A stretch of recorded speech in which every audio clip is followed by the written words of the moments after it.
নমস্কার বন্ধুরা, রাধাকৃষ্ণ ভক্ত ইউটিউব চ্যানেলে আপনাদের সকলকে স্বাগতম। আশা করছি আপনারা সকলেই ভগবানের কৃপায় ভালো আছেন ও সুস্থ আছেন। বন্ধুরা, বাংলা ক্যালেন্ডার অনুযায়ী চৈত্র মাস চলছে এবং এই চৈত্র মাসের একটি অত্যন্ত তাৎপর্যপূর্ণ ধর্মীয় অনুষ্ঠান হল নীলষষ্ঠী বা নীলের পুজো। বাংলার একটি জনপ্রিয় লৌকিক পার্বণ। এই নীলষষ্ঠী দেবাদিদেব মহাদেবের উদ্দেশ্যে সমর্পিত। এই বছরের নীলষষ্ঠী কবে পড়েছে, নীলষষ্ঠী ব্রতের মাহাত্ম্য, নীলষষ্ঠীর ব্রত পালনে কী ফল লাভ হয়, কারা নীলষষ্ঠীর ব্রত পালন করবেন, নীলের উপবাসের নিয়ম এবং নীলষষ্ঠী পুজোর উপকরণ সামগ্রী আজকের ভিডিওতে আমি তোমাদের সঙ্গে আলোচনা করব। সাধারণত চৈত্র সংক্রান্তির আগের দিন নীলষষ্ঠীর ব্রত পালন করা হয়। এই বছর অর্থাৎ ইংরেজি 2026 এবং বাংলা 1432 সালের নীলষষ্ঠীর ব্রত পালন করা হবে 13ই এপ্রিল, বাংলায় 29শে চৈত্র সোমবার সন্ধ্যাবেলায় নীলষষ্ঠীর পুজো করা সবথেকে শুভ মনে করা হয় এবং এই নীলষষ্ঠীর সাথে ষষ্ঠী তিথির কোনো যোগসূত্র নেই। নীলকণ্ঠ মহাদেব এবং দেবী নীলচণ্ডিকার সঙ্গে এই দিন দেবী ষষ্ঠীরও পুজো করা হয়, তাই এই ব্রতকে নীলষষ্ঠী ব্রত বলা হয়। প্রচলিত লোককথা অনুযায়ী নীলষষ্ঠীর দিন নীলকণ্ঠ মহাদেবের সাথে দেবী নীলাবতী পরমেশ্বরী বা নীলচণ্ডিকার বিবাহ হয়েছিল এবং সেই বিবাহের স্মারকস্বরূপ নীলষষ্ঠীর ব্রত পালন করা হয়। আবার আরেকটি লোককথা অনুযায়ী নিঃসন্তান এক ব্রাহ্মণ দম্পতিকে দেবী ষষ্ঠী চৈত্র সংক্রান্তির আগের দিন দেবী নীলচণ্ডিকা এবং নীলাবতী পরমেশ্বরীর পুজো করে নীলকণ্ঠ মহাদেবের গড়ে বাতি জ্বালাতে বলেন, যাতে তারা সুস্থ ও দীর্ঘায়ুযুক্ত সন্তান লাভ করে। এইভাবে নীলষষ্ঠীর ব্রতের প্রচলন শুরু হয় এবং সেই থেকে বাংলার ঘরে ঘরে সন্তানবতী মায়েরা তাদের সন্তানের মঙ্গল কামনায় নীলষষ্ঠীর ব্রত পালন করে আসছেন। তবে সন্তানবতী মায়েরাই নয়, নিঃসন্তান দম্পতিরাও সন্তান কামনায় এই ব্রত পালন করতে পারেন এবং অবিবাহিত নারী ও পুরুষরাও নিজ নিজ পরিবারের মঙ্গল কামনায় এই ব্রত পালন করতে পারেন। নীলষষ্ঠী ব্রত পালন করলে দেবাদিদেব মহাদেব, দেবী চণ্ডিকা এবং দেবী ষষ্ঠীর কৃপা আশীর্বাদ একসাথে লাভ করা যায়। এতে জীবনের সার্বিক কল্যাণ সাধন হয়। বন্ধুরা, এবার আমি তোমাদের বলবো নীলষষ্ঠী ব্রত উপবাস কিভাবে করবেন। ব্রতের নিয়ম অনুযায়ী প্রত্যেক দিন সকাল থেকে উপোস করে সন্ধ্যায় বা রাতে নীলের পুজো করে নীলের গড়ে বাতি জেলে তারপর পুজোর প্রসাদকে উপোস ভাঙা হয়। যারা ব্রত করেন তারা এদিন ভাত রুটি খান না, এর পরিবর্তে ফল, মিষ্টি, ফলের রস, সাবু ইত্যাদি খেয়ে থাকেন এবং অনেকে লুচি পরোটাও খান। খাবারে এদিন সাধারণ লবণের পরিবর্তে সিন্দুক লবণ ব্যবহার করতে পারেন।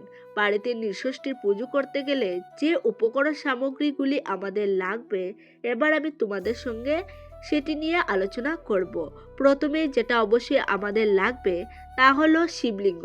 শিবলিঙ্গের সঙ্গে নন্দী মহারাজ, বাসুকীনাগ, ত্রিশূল, কলকে এগুলি রাখতে পারলে ভালো হয়। শিবলিঙ্গ বসানোর জন্য লাগবে একটা পাথর বাটি এবং এই পাথর বাটির সমেত শিবলিঙ্গ ঠাকুরের সামনে সাদা কাপড় উপর বসাতে পারলে সবথেকে ভালো হয়। পুজোর শুরুতেই মহাদেবের অভিষেক করে নিতে হবে।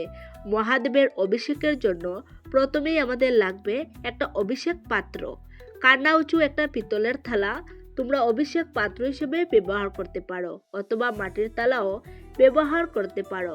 পঞ্চামৃত দিয়ে বাবার অভিষেক করতে হবে। পঞ্চামৃত বানানোর জন্য লাগবে কাঁচা দুধ, টক দই, মধু এবং শর্করা, চিনি বা মিশ্রি।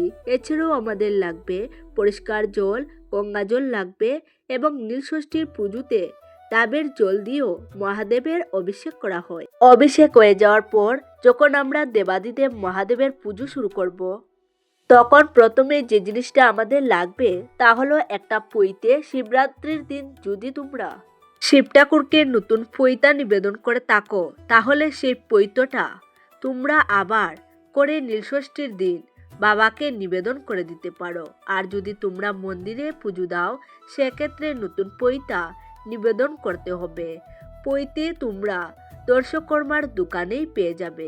এছাড়াও আমাদের লাগবে সাদা চন্দন অথবা কেশর চন্দন অথবা অষ্টগন্ধা চন্দন। পুজোতে ফুল বেলপাতা আমাদের অবশ্যই লাগবে। যতটা সম্ভব নিখুঁত বেলপাতা এদিন বাবাকে নিবেদন করা যায় ততই ভালো। আর ফুলের ক্ষেত্রে বলি বন্ধুরা, এই দিন শিব ঠাকুরের প্রিয় ফুলগুলি যেমন আখন্দ ফুল, ধুত্রা ফুল, নীলকণ্ঠ ফুল, সাদা ফুল এগুলি তোমরা বাবাকে নিবেদন করতে পারো।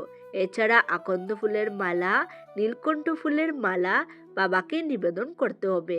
আর যদি তোমাদের কাছে রুদ্রাক্ষ বা রুদ্রাক্ষের মালা থাকে তোমরা সেটাও বাবাকে নিবেদন করতে পারো। তবে রুদ্রাক্ষ বা রুদ্রাক্ষের মালা ছাড়া পুজো হবে না এমনটা কিন্তু নয় বন্ধুরা। ষষ্ঠী পুজো মানেই দেবাদিদেব মহাদেবের সঙ্গে নীলাবতী পরমেশ্বরী বা দেবী নীলচণ্ডিকা এবং দেবী ষষ্ঠীরও একসাথে পুজো করা হয়। দেবী পরমেশ্বরীর জন্য আমাদের লাগবে কিছু রঙিন ফুল এবং ষষ্ঠী দেবীর পুজোর জন্য লাগবে কিছু সাদা ফুল এবং বুটাসহ একটি কাঁচা আম। নীলষষ্ঠীর দিন দেবাদিদেব মহাদেবকে নিবেদন করার জন্য আমাদের লাগবে সিদ্ধি পাতা, পঞ্চশস্য অর্থাৎ জব, কালো তিল, সবুজ মুগ এবং সাদা সর্ষে, গোটা আতপ চাল ও পোষ্য বা বিভূতি। বন্ধুরা, তোমরা দেবী ষষ্ঠী পুজোতেও দেবাদিদেবকে পঞ্চশস্য নিবেদন করতে পারো অথবা শিবরাত্রির পুজোতে তোমরা যা যা নিবেদন করেছিলে সেগুলিও নিবেদন করতে পারো। পঞ্চশস্য তোমরা দশকর্মার দোকানে পেয়ে যাবে। এছাড়াও পুজোর জন্য আমাদের লাগবে গোলাপ জল এবং অগুর। পুজোর নৈবেদ্যের জন্য আমাদের লাগবে সাদা মিষ্টি, সাদা বাতাসা এবং বেলসহ গোটা ফল। তোমরা তোমাদের সাধ্য সামর্থ্য মতো 3 রকম, 5 রকম বা 7 রকমের গোটা ফল বাবাকে নিবেদন করতে পারো। এছাড়াও লাগবে পানীয় জল। এছাড়াও পুজো শেষে দক্ষিণা নিবেদন করতে হবে এবং নীলষষ্ঠীর ব্রতকথা পাঠ করতে হবে। আমি এই ভিডিওর শেষে ব্রতকথা পাঠ করে রেখেছি, তোমরা সেটাও শুনে নিতে পারো। এরপর চলে আসছি আরতির প্রসঙ্গে। বাড়িতে নীলষষ্ঠীর পুজো করলে আমাদের আরতির জন্য লাগবে ধূপ, তেলের প্রদীপ, ঘিয়ের প্রদীপ, কর্পূর এবং ধুনো। অবশ্যই ঘণ্টাবাদ্য সহযোগে করতে হবে এবং আরতির পরে শঙ্খ বাজাতে পারো। শিব পুজোতে বাদ্য হিসেবে শঙ্খ নিষিদ্ধ নয়, শঙ্খ দিয়ে অভিষেক করা নিষিদ্ধ। নীলষষ্ঠী পুজোর একটি গুরুত্বপূর্ণ অঙ্গ হলো নীলের গড়ে বাতি দেওয়া অর্থাৎ নীলকণ্ঠ মহাদেবের উদ্দেশ্যে ঘিয়ের প্রদীপ নিবেদন করা। সন্তানবতী মায়েরা তাদের সন্তানের মঙ্গল কামনায় সন্তানের সুস্থ, নিরোগ এবং দীর্ঘ জীবনের প্রার্থনা জানিয়ে দেবাদিদেব মহাদেবের উদ্দেশ্যে ঘিয়ের প্রদীপ নিবেদন করেন। যতজন সন্তান ততগুলি ঘিয়ের প্রদীপ মহাদেবকে নিবেদন করা হয়। যে সমস্ত অবিবাহিত নারী এবং পুরুষ নীলষষ্ঠীর ব্রত পালন করেন তারাও নিজ নিজ পরিবারের মঙ্গল কামনায় নীলের গড়ে বাতি জ্বালাতে পারেন। বাড়িতে নীলষষ্ঠীর পুজো করলে খেয়াল রাখবেন মহাদেবের উদ্দেশ্যে নিবেদন করা ঘিয়ের প্রদীপ যেন সারা রাত জ্বলে। এই নীলের বাতির জন্য আমাদের লাগবে একটা বড় মাটির প্রদীপ, বড়, কারণ প্রদীপটা যাতে সারা রাত জ্বলে। এই প্রদীপটা ঘি দিয়ে পূর্ণ করে আমাদের ধরিয়ে নিতে হবে। ব্রতের নিয়ম অনুযায়ী যদিও ঘিয়ের বাতি মহাদেবের উদ্দেশ্যে নিবেদন করা হয় তবে অনেকেই নীলের বাতি হিসেবে নীল রঙের মোমবাতিও ব্যবহার করেন। এই বছরে নীলষষ্ঠীর পুজোর দিন নীলের বাতি দেওয়ার সবথেকে শুভ সময় হলো বিকাল 5টা থেকে সন্ধে 7টা পর্যন্ত। বন্ধুরা, তোমরা দেখলে যে বাড়িতে নীলষষ্ঠীর পুজো করলে আমাদের কি কি উপকরণ সামগ্রী লাগবে। এবার তোমরা যারা মন্দিরে গিয়ে নীলষষ্ঠীর পুজো করবে তারা কিভাবে পুজো করবে সেটা আমি খুব সংক্ষেপে বলে দিচ্ছি। নীলষষ্ঠীর দিন যেহেতু মন্দিরে ভিড় হয় তাই বাড়িতে যতটা সম্ভব পুজো করা যায় সেটা মন্দিরে সম্ভব হয় না। সেক্ষেত্রে তোমরা প্রথমেই পঞ্চামৃত ডাবের জল এবং পরিষ্কার জল দিয়ে বাবার অভিষেক করে নেবে।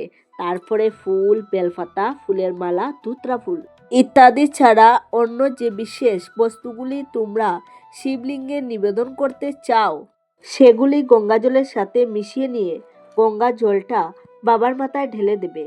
তারপর বাবাকে একটা নতুন পৈতে নিবেদন করে ফুল, বেলপাতা, ফুলের মালা, ধুতরা ফল, দুব্বা এগুলি নিবেদন করে দেবে। এরপরে তোমরা দেবী নীলচণ্ডিকা এবং দেবী ষষ্ঠীর পুজো করে নেবে। তারপরে ভোগ নিবেদন করে নীলের বাতি জ্বালিয়ে দেবে। এরপর মন্দিরে যে নির্দিষ্ট স্থানে ধূপ এবং দীপ জ্বালানোর ব্যবস্থা থাকে সেখানে গিয়ে ধূপ দীপ ধরিয়ে নিয়ে দেবাদিদেব মহাদেব, দেবী ষষ্ঠী এবং নীলচণ্ডিকার উদ্দেশ্যে আরতি করে সন্তান সহ গোটা পরিবারের মঙ্গল কামনা করে পুজো শেষ করে নিতে পারো। এবার আমি নীলষষ্ঠীর ব্রতকথা পাঠ করে নিচ্ছি। নীলষষ্ঠীর ব্রতকথা। এক বামুন আর বামুনের কোনো ছেলেফুলে হয়ে বাঁচত না। তারা দুজনে পরামর্শ করে একদিন তীর্থে যাওয়ার জন্য বেরিয়ে পড়ল। ক্রমে ক্রমে যখন সরজ নদীর তীরে এসে পৌঁছালো তখন বামুন বলল, চলো এই জলে ডুবে আমাদের জীবন শেষ করি। বংশ রক্ষার জন্য একটি ছেলেও রইল না, তখন বেঁচে থেকে আর ফল কি? এই কথা বলে তারা নদীতে ভাবতে লাগলো। এমন সময় মা ষষ্ঠী এক বুড়ির রূপ ধরে এসে পড়লেন। হগো বাছারা, তোমরা আর বেশি দূরে যেও না, আরো দূরে গেলে ডুবে মারা যাবে। ব্রাহ্মণ আর ব্রাহ্মণী তখন তাকে নিজেদের দুঃখের কথা সব বলল। মা ষষ্ঠী সব শুনে বললেন, দুস্থ তোমাদেরই বাছা।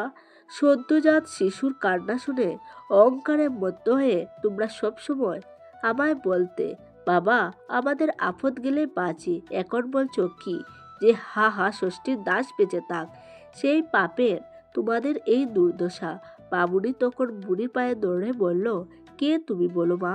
বুড়ি বললেন, আমি মা ষষ্ঠী। শুনো, এই চৈত্র মাসে সন্ন্যাস করবি আর শিব পুজো করবি। সংক্রান্তির আগের দিন উপাস থেকে নীলাবতীর পুজো করে নীলকণ্ঠ শিবের পুজো করে নীলবাতি জ্বালিয়ে দিবি। তারপর আমায় প্রণাম করে জল খাবি। একে বলে নীলষষ্ঠী। দেবী এই কথা বলে অদৃশ্য হয়ে গেলেন। এরপর বামুন আর বামুনি দেশে ফিরে এসে নীলের দিন খুব ভক্তি আর নিষ্ঠার সঙ্গে নীলষষ্ঠীর ব্রত করল। এরপর কিছুদিনের ভিতরে মা ষষ্ঠীর দয়ায় বামুনির একটি সুন্দর ছেলে হলো। মা ষষ্ঠীর কথা মতো তার কোনো অনিষ্ট হলো না। বামুনির ব্রতের মাহাত্ম্য দেখে দেশে দেশে সবাই এই ব্রত পালন করতে আরম্ভ করলো। ব্রতের ফল, ছেলে মেয়ের মায়েরা এই ব্রত করলে তাদের সন্তানদের অমঙ্গল কোনোদিন হয় না। বন্ধুরা, এই ছিল আজকের ভিডিও। আপনাদের কেমন লেগেছে অবশ্যই কমেন্টে জানাবেন। সবাই ভালো থাকুন, সুস্থ থাকুন। দেখা হবে নতুন একটি ভিডিওতে।